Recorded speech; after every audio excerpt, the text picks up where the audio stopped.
ভারতের স্পেশাল কাবাব, বিরিয়ানি কিংবা কারি ভোজন রসিকদের পছন্দের শীর্ষে, কিন্তু সুদূর ভারত গিয়ে সে খাবার উপভোগের সুযোগটা কোথায়? আর তাই তো দেশের ভোজন রসিকদের জন্য সে সুযোগ করে দিয়েছে ভারতের ফাইন ডাইন রেস্টুরেন্ট কারিমস। সম্প্রতি যে রেস্টুরেন্টটি যাত্রা শুরু করেছে বাংলাদেশে।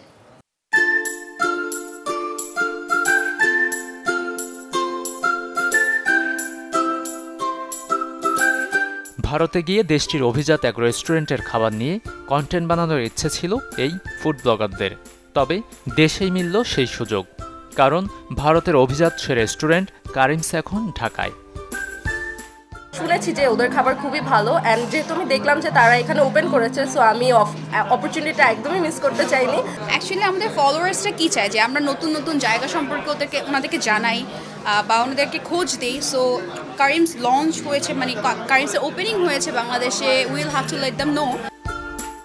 সম্প্রতি রাজধানীর বনানীর 11 নম্বর রোডের 1 নম্বর বাসায় যাত্রা শুরু করল ভারতীয় ফাইন ডাইন রেস্টুরেন্ট কারিমস। এতদিন পাশের দেশ ভারতে যারা গিয়েছেন রেস্টুরেন্টের খাবারের স্বাদ নিতে, তাদের ভিড় এখন ঢাকার বুকে এই প্রতিষ্ঠানের নতুন শাখায়। পরিবেশ, খাবার পরিচ্ছন্নতা খুব ভালো লাগছে আর কি। আমি কলকাতাতে অনেকবার কারিমসে গিয়েছি, ওদের বিরিয়ানি আর কাবাবস এগুলো কিন্তু খুবই মজা।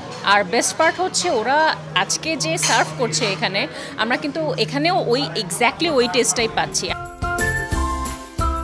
কাবাব, নানা রকমের কারি ও বিরিয়ানির মোহনীয় স্বাদ নেবার সুযোগ রয়েছে এখানে, ভারতীয় সব শেফদের দক্ষতায় যা পরিবেশিত হচ্ছে।